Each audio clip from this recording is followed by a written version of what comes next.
Greetings, folks. This is Mason. This is a private video to close family and close friends of myself and Brynda.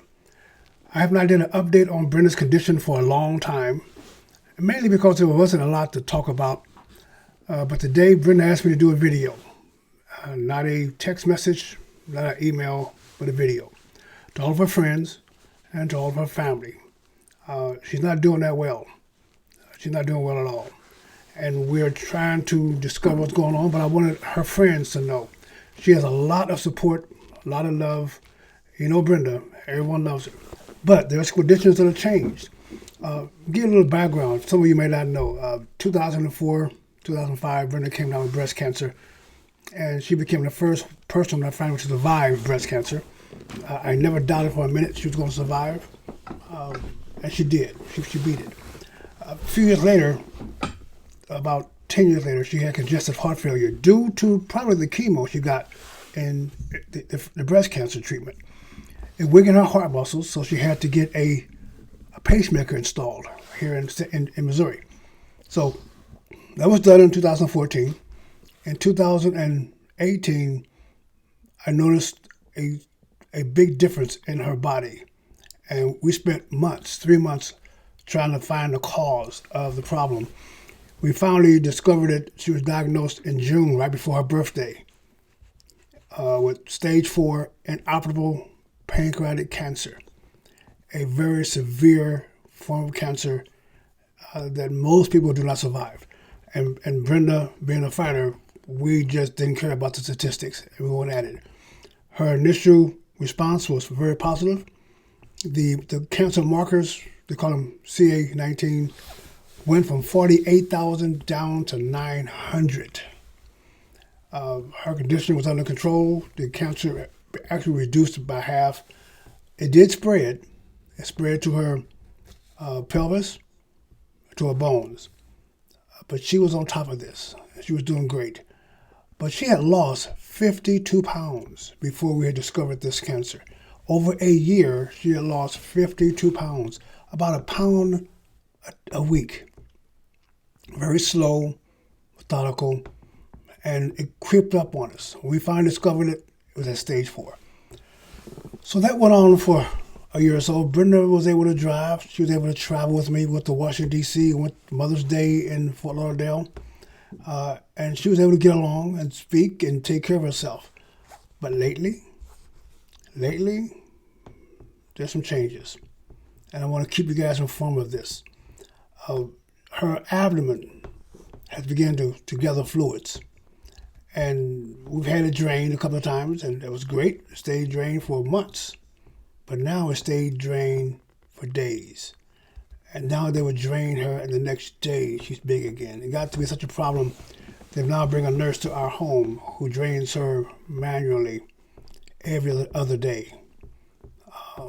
And it's now seems to be chronic.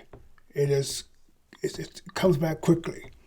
The explanation about it, I'm not going to get in a whole lot of details, but it's a problem, and I don't think it's ever going to change. It seems like it's going to be a chronic problem. Because of that, there is some blood loss, and Brynda is weak, very weak, anemic. Her white blood cells are constantly low. Her iron levels are constantly low. Her sodium levels. You ever heard a black woman be told she needs more salt in her diet? But her spirits are high. She is very weak. Brynda is very weak. She is now out of breath, even turning over at night. She cannot get out of bed unassisted. There is no way she can drive right now. She is so weak. Brynda is a very loving person. Give me an example of this. We went to the doctor yesterday. By the way, this is January 29th, 2020. Went to the doctor yesterday for her chemo treatment, lab test. And as we walked into the door, not 10 feet into the door, the patients saw her face. The patients saw her in the wheelchair. The patients. Because Brynda is so loving and so giving. They got up and went to her and hugged her. What's wrong? What's the matter? What can we do for you? We could not get into the room. And then the staff came. The staff who had her records, came with in solemn impressions, asking her how she's doing. Everyone, all day long, that room was depressed because Brynda, the most cheerful person that I ever met, was down and feeling weak. So we gave her blood transfusions. She's had iron infusions. She is weak. She's very weak. So all you friends out there, the reason we don't answer the phone when you ring, the phone ringer is off at my home. Leave a message when we get back to you. Brynda cannot talk on the phone. She's too weak to talk. So I will talk for her. I know you love her. I know you care about her. But this is the critical time that we need to all be in prayer for her comfort. Her comfort. Her leg, her feet is constantly in pain. I got to rub her feet almost all night. That's the only relief she has. No medication will help. Nothing except me rubbing her feet. Stop rubbing her feet. That's my girl. She's ill. And I know you pray for her. She wanted me to let you know that she's gotten your texts, she's gotten your emails, she got your cards. She's very well taken care of. Not just by the doctors at Mercy, but she has all her life met people and loved people to the point that she has 3 doctors from across the country that monitor her medical records, who interject their thoughts to her doctors, who even visit our home. Doctors visiting the home to see about Brynda. That's how loving she is. So we're not stressed, we're tired, and we're worried, but the kids have grown up. See, these are Brynda Ray's girls. My 2 granddaughters are Brynda Ray's girls. So my 16-year-old graduated high school at 16, going into the military, preparing herself for boot camp right now. She's taking over the chores. She can drive now. She has her driving license. The little one, 14, Aliciana, is a superior cook. A superior cook. From shopping to preparations, she's taking over the household. So Brynda doesn't have to worry about anything. She gets the food delivered to her. These girls are on top of it. So I want to let you guys all know, Brynda is not doing well. She's very weak. She's tired.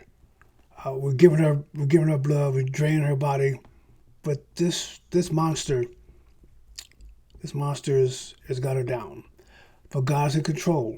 She's a Christian woman. Thanks to Junior Warren and his family, she's raised as a Christian woman. And she still praises her God.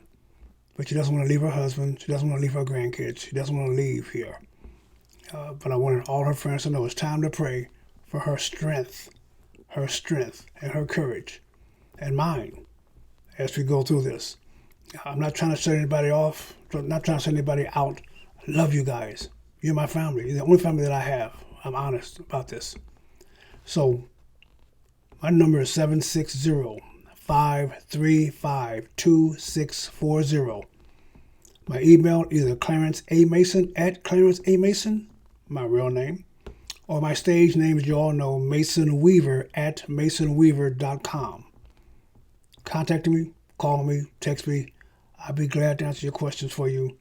And if Brynda can talk, you can speak to her. I'm not keeping anybody from her. I just know that she cannot speak, and she'll say, "No, I can't speak. And I honor that. So you have my number. My address is Post Office Box 373, Festus, Festus, Missouri, 63028. Love you guys. I will stay in touch with you. Stay right or be left. God answers prayers. God bless you.